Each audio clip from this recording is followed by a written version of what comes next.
All right. Welcome everyone to the Will AI Replace Bedside Nursing debate. I'm very excited about this.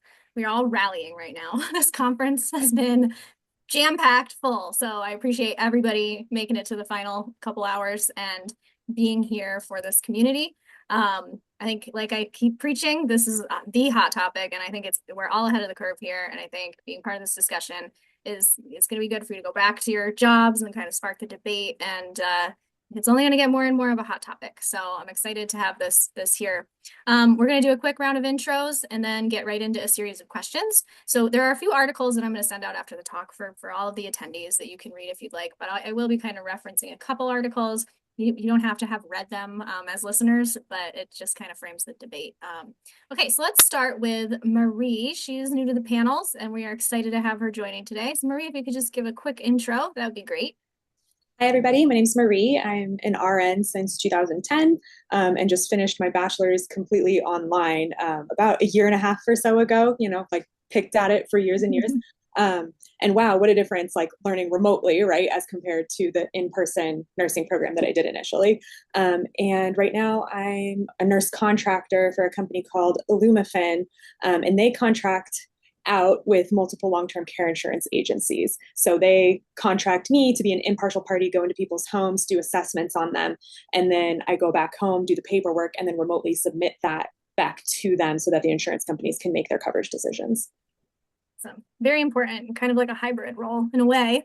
That's great. Good perspective for this conversation. All right, let's hop over to Bridget.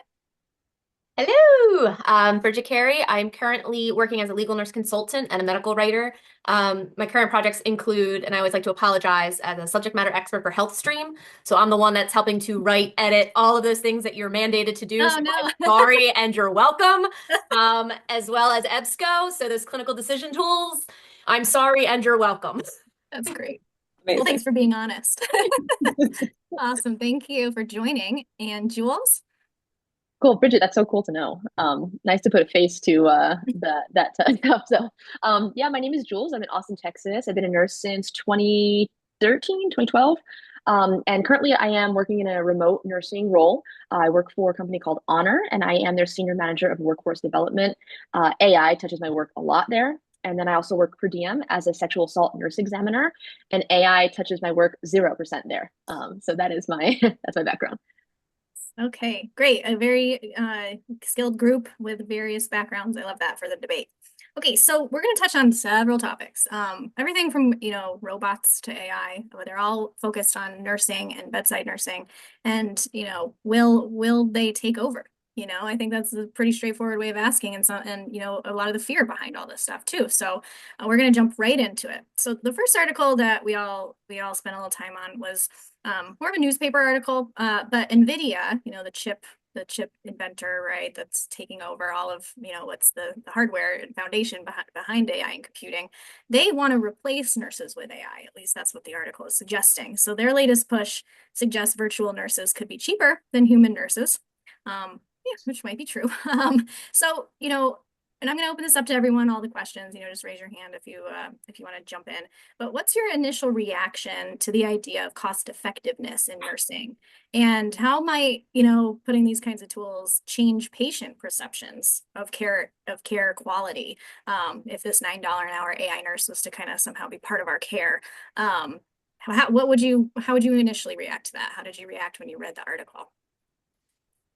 Marie? So my initial reaction anytime that advances are led with cost effectiveness is like to recoil and become like very reactive.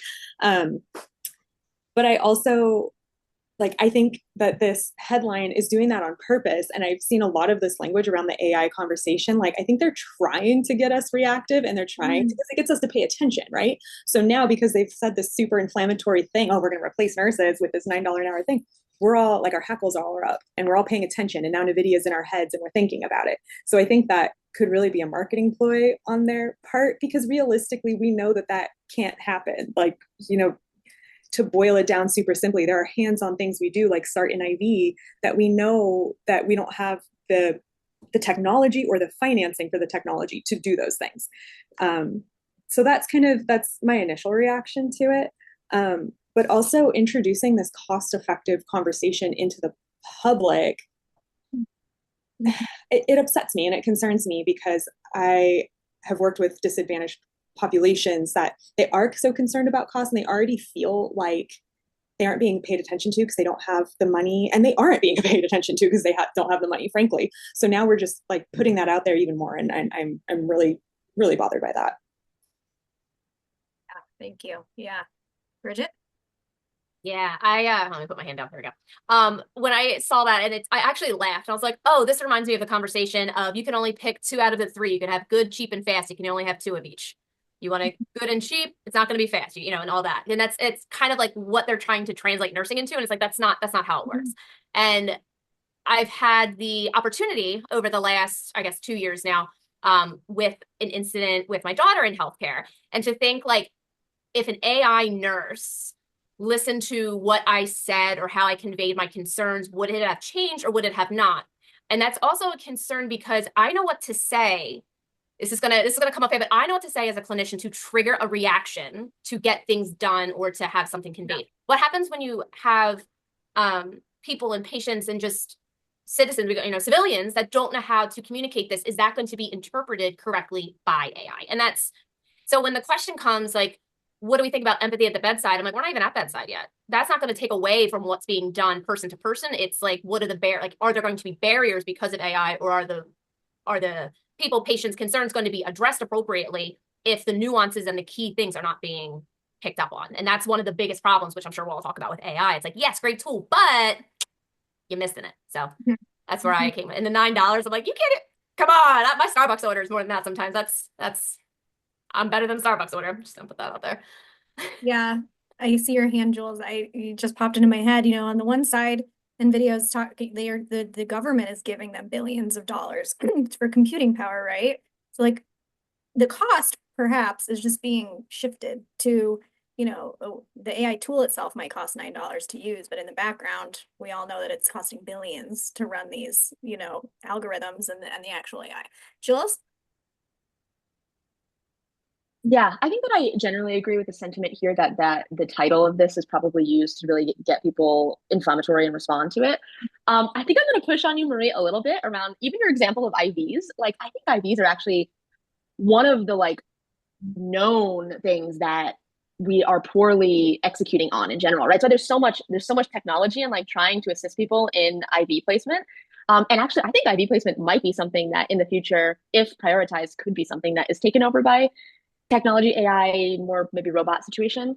And also, I think I'm going to push on you, Bridget, a little bit in that, like, listen, I have a kid too. And I think that if I'm in a situation medically, I'm going to be a fierce advocate, the same I imagine you were, right?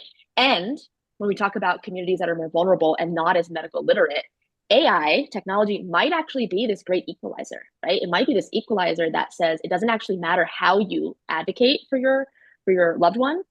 AI is going to remove some of that bias and it's going to help us triage and figure out what's going on no matter who the patient is. So I think that there is some opportunity in there to optimize and not just make it worse. Great.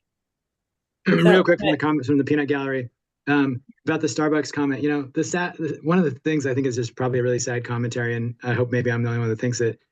I think unfortunately, even if the AI nurse were great, people would still pick the Starbucks. Just because people don't want to pay for healthcare advice, really, you know, it's kind of, I'm just like, if they're going direct to consumer, it's just I'm not saying it's not valuable. I'm just saying it takes a lot to have someone pull cash out of their back pocket, you know? Definitely. Marie? I wanted to respond to Jules's response to me. That I think I know you're right that IV placement is an issue. But I think of when I was working bedside in the hospital, and our hospital had one bladder scanner because that's all they wanted to pay for. So we're running floor to floor. Who's got the bladder scanner? Where is it? It's supposed to be here. I need it. And like, that is technology that would have been really useful to have one per floor. Like, how much time we wasted searching for that stupid thing. Because hospitals don't want to invest in that tech. So maybe the ability is there to develop some of these things, but then at the end user point, people don't buy them, or like the one Hoyer lift that everyone shares and like all this stuff. And then we don't use the tech because it takes more time to go find it than to just do the thing without it. Bridget, and then we'll wrap up this question. Yeah. I love Jules. I love the poking. I love it. I love it because this is generating the conversation. So no, and I agree with where I forget what you said back to me. About the nuance and the care and the taking away. So one of the things, just because I use ChatGPT as a writer, and that's something we'll get into, like using it in your advantage, and that's going to be one of the things that you must do as a remote nurse. But I love when I put in something and I go, "Are you sure?" Like when I know when they specifically do something wrong, like calculation wise, which is ironic when we're talking about data. And you can ask it like, "Oh, are you sure that's the right answer?" And they go, "Nope, you're right. I was incorrect." Like you're talking to the machine, and it's like, well, if I'm relying you on healthcare, like obviously there's error with human, human error, that's the whole thing. But it's like if we're going to rely on something and put the faith in it, it's like we still need to monitor if the AI is correct. And on flip side, I'm gonna maybe counteract myself here. To give a little blip, like one of the situations with my daughter when I took her to the ER, I was concerned with an infection that was not being addressed. And I think if I had her story and her input, because this was a third visit, borderline septic, like a lot of the things, and I knew if they could have put the input into an AI and red flagged it to the provider and say, no, we're not sending her home. Instead, as a parent, take away nursing, I was like, no, we're not doing this. I'm pushing for an admission, which for a pediatric, you don't want to push for admission, but we wound up staying for a week. And then this turned into a whole year, like a whole thing. So I'm like, could in artificial intelligence, someone like monitoring that, could that have helped and streamlined and taking 9 months of torture, 3 surgical procedures, and condense that? And so I'll leave that there. Oh, and the empathy. So here's another thing, and I'm going to kind of touch on this. This is going to raise hackles a little bit. And I am a pediatric nurse. I worked at the hospital. I took my daughter to. When you're caring about a loved one and you're on the other side of the stethoscope, you don't always necessarily care about empathy. You want to make sure that the brain is working. We've all had those colleagues. I know those nurses like, oh, bedside manner. Maybe even doctors say, oh, bedside manner, not great. But I know the care is there. And I also experienced that. I had a great empathetic listen to me nurse, but I'm focused on my daughter, and when she's freaking out about an IV, and I'm like, something's not right. And overnight, I'm like, she doesn't scream she just screamed when you touched it. And I expressed these concerns, and she's like, oh, no, like, we'll care. Long story short, we took the IV off. She had a stage 2 pressure injury from the IV. And that, as a wound care nurse, that gutted me. So yes, empathy is great, but I'm like, if you could take, she only cries when it's an ultrasound guided IV. There's not this, that, and the other. Could that have prevented that injury for her? So yeah. I'm getting all hot. I'm getting hot. So like, again, I don't care. Like, I might forego my Starbucks if somebody could do that and assist. Yeah. Because you this can't is a really, real just peanut gallery again here. What a amazing debate we're having where we're talking about maybe less empathy being better in healthcare. As a surgeon, so I went through, 6 years of trauma and surgery and all that stuff. And you have to be, there are times like people wonder why surgeons are classically the way they are. It's because you're in situations where you have to act fast and you can't be slowed down by emotion. And I know y'all are in those situations too. But yeah, it's a really interesting commentary. I'm not going to go further on it, but just I think, yeah, there maybe are those moments where, yeah, if somebody could have just been like, zip, zip, zip. Nope, here's the answer. Or here's a suggestion faster than you could have gotten there because the other blockers. But yeah, I don't want to say blockers because it's all good. But yeah, it's an interesting debate. And I'll point out before we get to Marie, like everything we're highlighting, we only have visibility into because we're nurses, right? Like whether you're on one side of the debate or the other, it's like what you're picking up on is your unique vantage point plus your skill set. And then also being parents with the couple examples here, you're triangulating in this way that most people don't have that overlap, right? To even bring up these points. And the NVIDIA AI nurse, they're not trained on what we're talking about. Like what we're picking up on is this nuance that isn't reflected in the data yet that they have, right? Marie? That's actually almost exactly what I was going to say, is that, Bridget, your points are so, completely valid. It's very rooted in this very high level of health literacy. Mm-hmm. And I'll just circle back to myself. I've worked with so many people where like their favorite thing, I saved them from a diabetic crisis. I did early intervention into the first signs of a stroke and they came back. I was working in a community center. They came back like pretty healthy within a really short amount of time because we caught it so fast, et cetera, et cetera. What were they excited about? I held their hand and told them it was going to be okay. And those were, oh, you're such a good nurse because you remember my first name. And so those different levels of health literacy really impact, I think, what people find valuable in healthcare. Excellent. Okay. I'm going to keep going. It might feel like a little bit of a shift, but we're just going to have one question about students, right? That's come up today a little bit. Do current nursing programs adequately prepare future nurses for AI-driven environments? If not, what's missing? You know, I think it's good to get everyone's mind around this a bit too. Marie? No, one of my good friends just graduated, so I asked her this. I said, "What did they teach you about AI, Chat GPT, any of that in school?" And she said that the only thing that they had her do was sign something saying she promised not to use it. So yeah, huge resounding no. It's a massive gap, and I think we all know that there's a huge gap between the way that our nursing programs teach versus the level of tech that is actually expected of us in the real world. Bridget? Well, obviously, no. Well, I think that's just the answer, but it's like how that impacts. When I did clinical instructing for a fast track program 2 years ago, and it was kind of the same information that I received when I was in school. Don't worry about this, you'll learn it on the floor. Don't worry about this, you'll figure it out when you get there.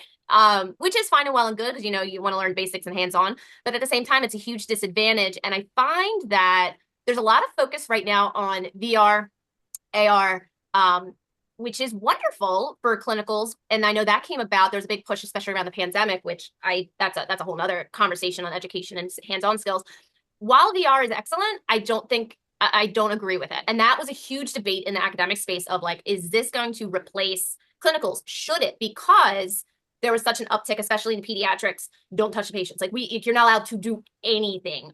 Rightfully so, because there's been instances something has to happen in order for that to be taken away. But again, we go back and forth between simulation VR, which is a technology, which is used surgically, which is used for residents too. But I'm interested to see what the research is going to be. And I guess we could be coming up in a couple years or so, what that effect looks like. I think we're still in such an infancy with technology in healthcare that we know how behind our nursing is, our nursing curriculum and programs are, that much is to be seen.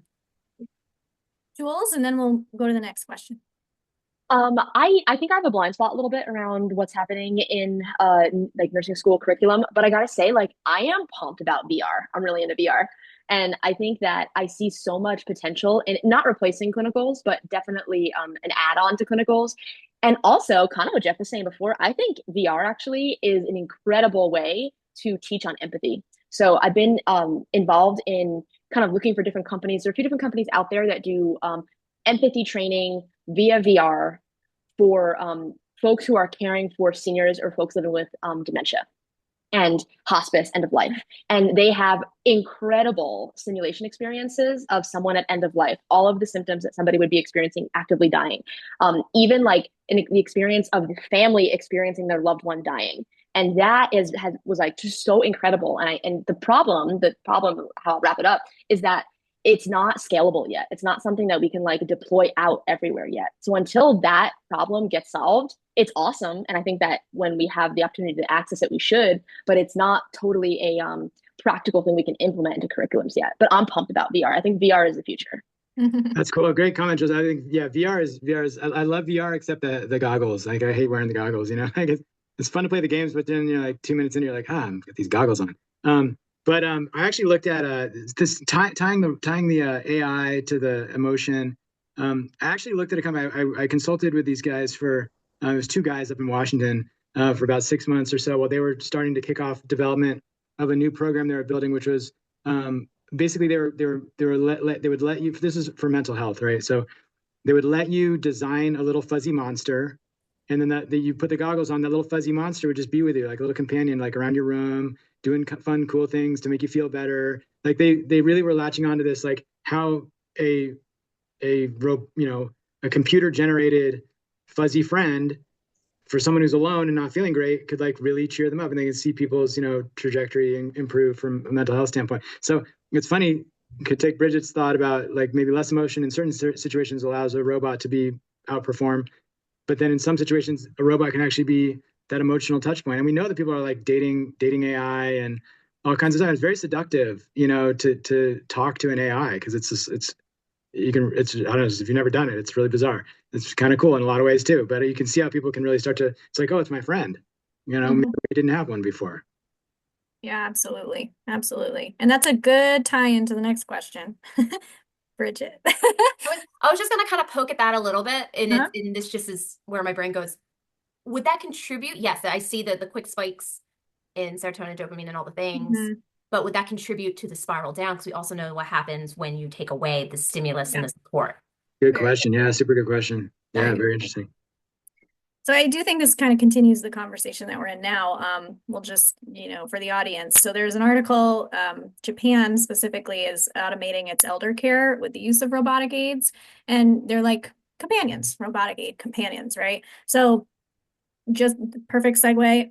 How could robotic aids change nurse-patient dynamics? And this article focused on older adults, but I think just like we were touching on robots, especially ones that emote and have some sort of even facial expressions, they're making some sort of, impact on certain units and in different communities, like in Japan with the elder care. So how could robotic aids change the nurse-patient dynamic specifically? And where do you see some ethical or emotional pushback? I think, Bridget, maybe you were kind of starting to touch on that a bit too, maybe medical pushback in that sense. Yeah, Bridget? I don't know if AI was going, I didn't mean to do it that quickly. So it's thinking for me. But yeah, so it's interesting. I saw this in elder care. There's a lot where that could be beneficial. Now, what are we saying when we talk about like Western patients, Western elder care? Are we talking specifically for dementia? Are we talking just generally cognitively intact individuals that just may require some companionship? I think that's where it gets a little hairy, because at first I thought, ooh, the robotic aids to be able to, I don't say babysit, but like keep residents, say in like nursing homes, like company, maybe that could help reduce fall risk. But could it? Are these bots having data? Are they able to communicate with the nurses? Is this something that could aid to, prevent those falls and injuries? Like, I feel like it could go in so many different directions. So when we say that, it's like, yes, companionship, but then if you take the companionship away, is that going to deteriorate the health? Is it going to confuse demented or cognitively impaired individuals? Mm-hmm. I think it could meet a specific need. Yeah, that's where I'm going to leave it. You can get a little, and I don't like splitting hairs, but that's, that's the nuance, and talking about that nuance. Yeah. Where will this help us? Yeah, and I like how you're touching on the ethical piece of this. Like if we introduce them to the tool in one setting, and then like economically we can't continue it, what are we doing there? Is that ethical? Is that setting them up for some sort of spiral? Marie? I am very leery of it, especially in the context of elder care. We've all seen as people age, even technologies that someone was maybe initially comfortable with and able to use, if they develop dementia, that exact technology that they may have previously mastered, they lose the ability to use it, are more confused by it, are more stressed by it. Very recently, I was with a patient that their husband was telling me, oh yeah, she used to do video chat, FaceTime with the kids and this, that, send pictures. But now like even accepting a phone call on the iPhone stresses her out and freaks her out because of her cognitive decline. So my question to this question was, how does an older person build trust with a robot if they're struggling with their iPhone? And that emoting that we can do as a fellow human, where we reach out and just touch someone's hand and just be in space with them, is not something that a robot can communicate. But on the flip side of that, if we can use this tech to automate some of these lower skill level tasks, like we've probably all seen that there's like that robotic arm that can feed people. So something like that could be incredible if someone just needs to be fed. And then maybe you could have 2-3 of those going with one person providing oversight of the situation. But even this article talked about the companion animal that they made, and that the patients with dementia were trying to remove the skin from the companion animal. And so like it was clearly like not working as intended. Maybe they understood it was a toy, maybe they didn't, but something was going on there. Jules? Maria, I think I generally agree for right now that is kind of a barrier to being able to utilize these kind of tools for our aging population as it stands.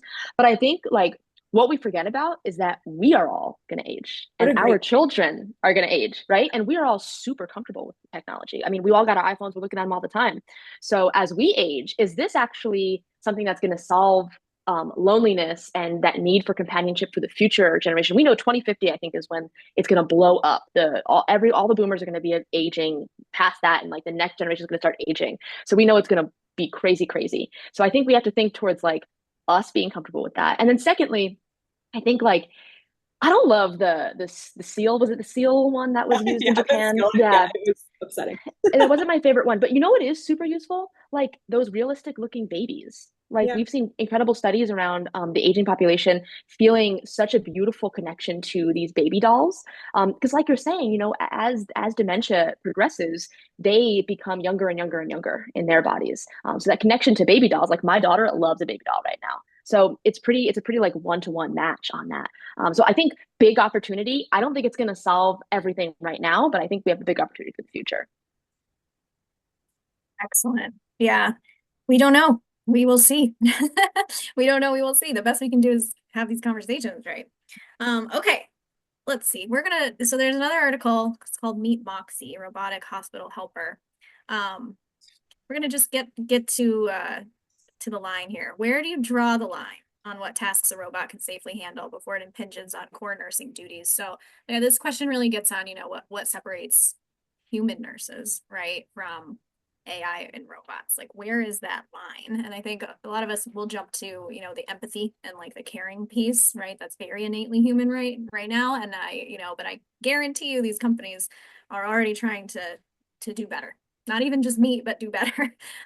So where do you all draw the line on this? Like whether it's your gut feeling or your experience, what do you think? Marie?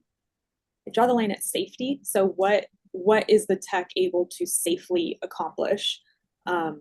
If we're talking about, you know, transporting, say, you know, you need blood, you need to transfuse, and it's going to bring it from the blood bank up. Can it do that safely? Can it do that in a timely manner?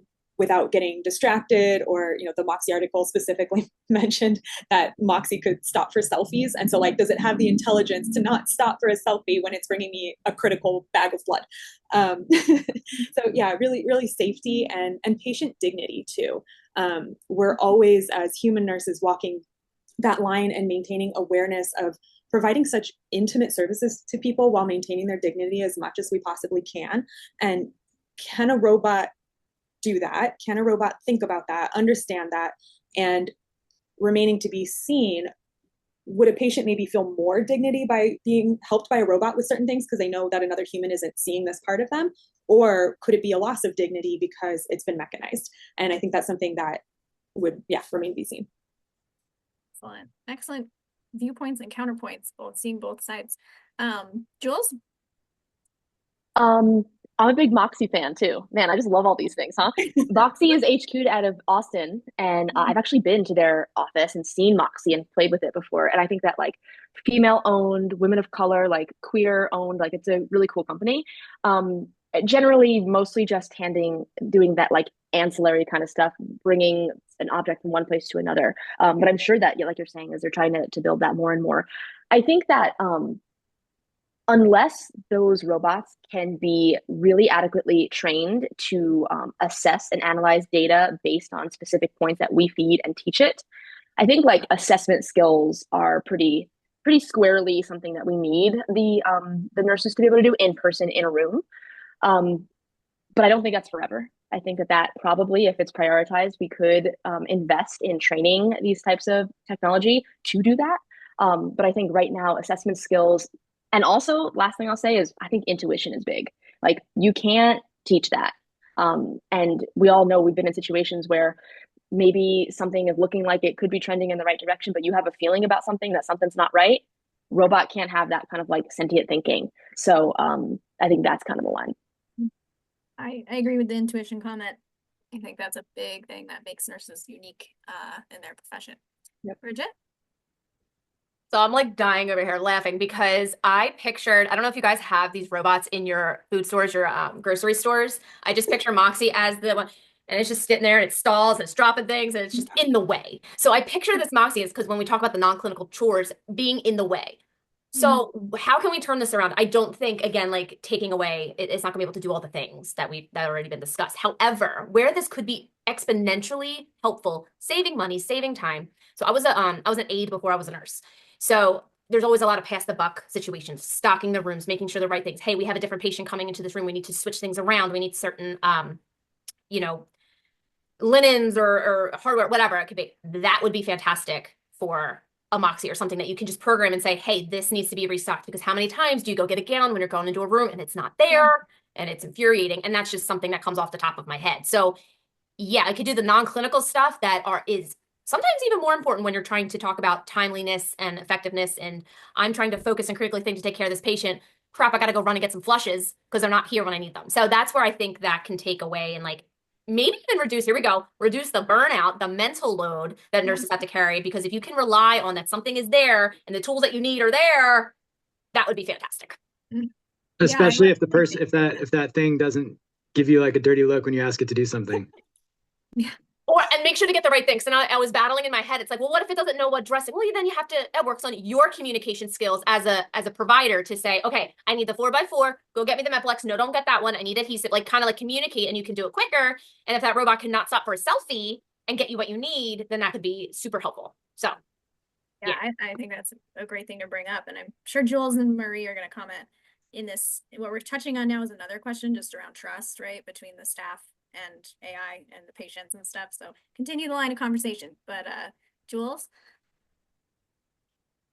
Yeah, Bridget, honestly, just hearing you talk reminded me of this because now I know that you work in pediatrics, and just I know that Moxie is in children's hospitals. I think it's in LA, and the thought of like a kiddo seeing a robot like that has like that cute little face actually is cool. Like maybe we don't need to stop with like every person who's an adult walking down the hallway to take a picture, but having a fun new thing, toy that kiddos looking at in their hospital room is also a really interesting like selling point of a Moxie or another robot like that. So I just wanted to kind of call that out that like, especially for kids, I think it's pretty cool. Marie, did you have another comment? Yeah, so to what Bridget said, like I love the idea of a robot like this being able to monitor, manage, and intervene on room inventory. As a baseline. And so I think it's what you were saying, but if there was like a data set that could be programmed, I have an MI admission coming into this room, and then Moxie would know what things were going to automatically be needed to be stocked in that room and like go gather them and plunk them all in there. I mean, amazing. If it could go by once a shift and check and see like, oh, the Kleenex is gone in this room, I'm going to bring another box of Kleenex in there. Like stuff like that could be incredible time saving for floor nurses. And to what Jules just said with Moxie, I think it immediately made me think of HCAPS, which is like the bane, I think, for a lot of us. But if something like that could be kind of doing this like it's not interpersonal because it's robot, but interpersonal with patients and families, and like being this happy thing that's always happy and you can't make it mad, and it's welcoming people in and wishing them a good day, and kind of almost being more like a public relations creature going throughout the hospital. I could see that being being really beneficial then to us because it would take some of that burden off of us. Yeah, absolutely. I see your hand, Jules. I'll just quick little personal experience. During COVID, I was an infection prevention nurse, just like another side gig. But I'd be stationed in different areas of the hospital, and it was very lonely, and it was very like, it might be the night shift when the people that were delivering things were coming in, but I would have to screen them and make sure, that they didn't have COVID or but the robots would go by at midnight, and 1 a.m. And I got so happy when I saw these robots because I was literally gowned up, by myself, screening people, super miserable. You guys know the dynamic at that time. And I would get like literally happy when these and I would just like think they're so cute going by, and they would get stuck, and I'd help them out. And so I totally, Marie, like 100%. There are other applications for these robots that will take away a lot of some of the burnout, that we don't always think of right away that as a contributor to burnout. But yeah, restocking, being stressed that you don't have the right supplies, being responsible to like look happy and greet people constantly, even when you're coming from a very sad situation. I think there's a lot of potential there. Little known fact about Olivia: she has an entire album on her iPhone of selfies with each of those robots. That's not true. That's not true, but that's funny. Okay. Are you making them all late for the task that they were supposed to do? My fault, guys. It's me down in the basement with the robots. Awesome. Okay. All right. Getting back to it. Jules. I just want to add, I think this is like a little bit more of a meta theme that going back to the article about how they're using robots in Japan, I think that the US has some work to do culture-wise on how we interact and treat robots. So I don't know if anyone else is on this call. If anyone has parents who yell at Siri or yell at Alexa, the vibe is not cool. Okay. You know, like if I was spoken to like that by somebody, I'd be really upset. And we should be treating these tools with like mutual respect. They are trying to provide a service for us. And, you know, like as technology advances, every sci-fi movie you've ever seen, the robots revolt, right? So I think it's important and also a good practice for us to practice how we speak to each other and how we interact with each other. And doing that with robots is an incredible way to like low risk practice that. Mm-hmm. So just wanted to throw that out. I'm glad you called that out. Jason Baker from earlier would be very happy about that call out. He talks a lot about how it's important that we treat AI with respect, and not that they're gonna necessarily revolt, but it's putting data and it's putting information into these data sets. So like how you're engaging and typing and communicating, like you can imagine that all of that is getting fueled into like their learnings of how humans react to one another and how they want to be reacted to. It's not sci-fi anymore for sure. So yes, treat your tools with respect. I had ChatGPT actually within the last few days. I was using the one of the newer versions of it, the O1 version, where it shows you kind of what it's thinking as it's going through. And I asked it to do something for me, and it said it didn't tell me this, but in its thinking, I could see the way it was thinking, right? And the way it was processing, it said, based on the tone of the question, I'm interpreting that you want a response that matches a certain style. And yes, if I had, I mean, I didn't even know how I wrote it, but I had to go back and look. I'm like, how's it basing it on the tone of my original? And then I realized like, oh, maybe I didn't ask that in a way that would have got me the best possible answer. I could use a different tone. And so it is apparently, according to what you see on the screen, at least, basing its responses in part on the way you ask the question, not just verbatim question, but like tone. Mm-hmm. Yeah, and you know what at Shadow Nurse we think a lot about is that intuition piece, and a part of intuition is emotion. So if we try to, leverage that, then there will be a component. Marie? Just a silly comment. Thank you to Jules for bringing up the sci-fi connection. I always use please and thank you with my chat GPT or any other chat bots. And I've had people be like, did you just say please to it? Did you just say thank you? And my answer is always like, well, yeah, like when Skynet happens, like I want it to remember me favorably. 100%. I'm always pleased and thank you. And I'll go back and even just read it in the say please at the beginning, or I'll capitalize my, first letter. It's funny, but please and thank you for sure. Especially when it does a good job. It's like, yeah, thanks. I like that. And the it's way like, that okay. Sorry. No.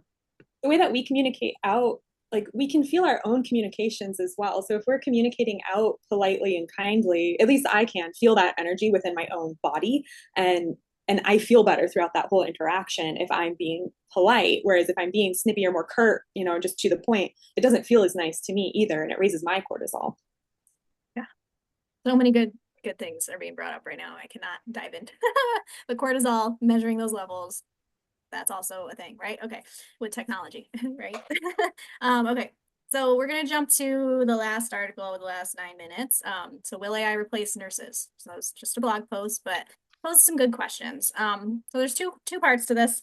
The first is, the blog post frames AI as a tool that augments rather than replaces. So do you believe that it's a realistic future vision, or do you see it as a real threat to our jobs as nurses? So it's getting right to the root of it. And this part 2 is, where do you personally stand? How do you feel about it? Are you excited? Are you concerned?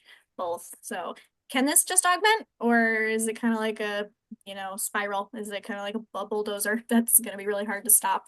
Yeah, Bridget? I'm going to start with saying that we already use AI. And a lot of people don't think of AI, not just robots. When you barcode and you scan your medications, that's AI. It's skipping the 5 components of safe med administration, but you still have to check it. Doesn't always hit. So future vision, yes, I think it's going to really help nursing. To be honest, it's going to help nursing get back and enhance the root of what we do. We think, we critically think, we empathize, we make decisions. Do I think that is it going to be good in our lifetime? I'm talking like, thanks, Jules, we're going to age. We're going to be the next group of aging, really. But I don't even think by the time we're the boomers, if it's going to be as efficient AI as we want it to be. I think this is going to be a very much future vision. I think in about, 50 years, it could look a lot different. We're in the infancy. We're learning. We're kind of the test dummies. And I don't think, there's going to be a lot of growing pains, and there's growing pains when you're working with Epic. You're growing pains with, my old company, we have an AI tool. It's a sensory that detects when patients turn. which is fantastic. And the data is amazing, but there's workarounds. There's human workarounds. There's human interference with AI as well. So it's like, do I see it? Am I excited? Yeah, I'm excited for the potential, but it's also like shiny object syndrome. Look at this new robot. Look at this new technology. Okay, let's get to the root. Who developed it? Why did they develop it? And what's the goal? So there's gonna be a lot of growing pains. I don't think it's not going to replace nursing. I think at the end of it, when they finally fine tune it, it's really going to enhance the core of clinical hands-on care if we get there. Thank you. Marie? It's going to change nursing. Nursing has already changed astronomically in very recent times. My grandma was a nurse, and the difference between what was expected of her at the beginning of her career versus the end of her career technologically was incredible. And same within any of our careers sitting here, we've seen so much shift. That's what we're talking about. And so I think I don't know if I'm good with it, not good with it. It just is. And so I think it's just something that we have to be able to just accept and move with. And for me, it's actually more comfortable not to decide whether I'm happy with it or not, because I can't do anything about it. It's happening. I think as far as replacing nurses, I just don't see that happening anytime soon within the next couple of generations. It's going to replace certain things that we do, and it's going to give us other things to do instead, because that's what's been happening in our profession. Things that we used to do, we don't do anymore, and now we do something else. And the profession continues to scale up and up and up as technology takes over the less skilled tasks. And I think that's going to continue. And I also don't think that we're very close to having machinery that can do the dexterity related things that we can do. I love Disneyland, and I think about their incredible animatronic technology that is constantly breaking down, and like, it's fantastic. They have tons of money. All they have is money, just constant money. And they still are, constantly breaking down on their animatronic attempts at human type movement. Thank you. Jules? Yeah, I think I agree with everyone. I think that AI is not going to replace nursing. It is going to change the landscape of nursing. But I mean, nurses are pioneers. Nurses are disruptors, Like, you think back to, we all learned about Florence Nightingale, right? And she was like, do you think maybe we should wash our hands? And like, now that is a very key part of healthcare, right? And so I think we are embarking on this next chapter of healthcare, of really utilizing technology, AI, VR. It's going to change. And I think it's going to change, and it's going to enhance. And I think if folks feel uncomfortable about it, you should really question like whether you want to put energy towards contributing to your concerns, and really like putting that to the test and saying like, I want to inform AI. I want to be an AI trainer. I want to be a machine trainer. I want to work with engineers so that they know what kind of patterns we need to be looking for and which data we should be looking at. And I think in my position, I am well positioned to be contributing to that. So it feels empowering for me. But for folks who maybe are not in a position where they feel like they can contribute, it might feel disempowering. So if you don't like that and you want to feel something different, I think there's also an opportunity to really be part of this like massive overhaul of what nursing will look like. Mm-hmm. I love that. Yeah. And even if you're on a unit, I have experience where I bring things like this out and I don't really get a positive reception. There are plenty of communities online like this one, and elsewhere, that I really encourage people to go to and participate in, to be part of the conversation. So even if on your unit or your current job, while you're searching for other jobs and whatnot, go try to find, people that are like-minded, that make you feel empowered, that allow you to feel empowered, and pursue that, because you're picking up on a passion and on an interest, and this, I encourage everyone to continue to be part of it, because it really will need us to be the pioneers and to help direct, where it's going. So there's a couple comments I want to read off from Amber. I was helping with a device called LEQ that was for social isolation, that did have the ability to connect with case management teams and nursing. So she encouraged us to check it out online. And then Shannon Work has a good kind of really great paragraph to wrap it up. I think our first reaction as nurses is to flinch when we hear about AI in healthcare. In short, however, nurses can contribute both directly to the development of AI technologies and by ensuring that these technologies align with patient-centered, ethical, and effective care practices. Our involvement is crucial, in all caps, in making AI in healthcare both innovative and practical, prioritizing patient safety, privacy, and equity, and setting the tone for ethical decision making when it comes to AI will be essential. Nurses will promote what we permit. That's pretty powerful. Thank you, Shannon. Okay, love it. Right, landing the plane on time. Okay, so thanks everybody. That was a really good debate. I mean, there are so many little micro topics that we could have went into. So glad that we got to cover what we could. Thank you all for joining again and contributing to the conference, and I hope you all enjoyed it. And thank you for everyone that was listening as well. And then now is our kind of final keynote speaker with Mohammed Abdi, and he is an engineer at IBM and talking about AI and healthcare and nursing. And I think it'll be a great way to kind of cap it all off. So I hope to see everybody over in that discussion. All right. Thank you all.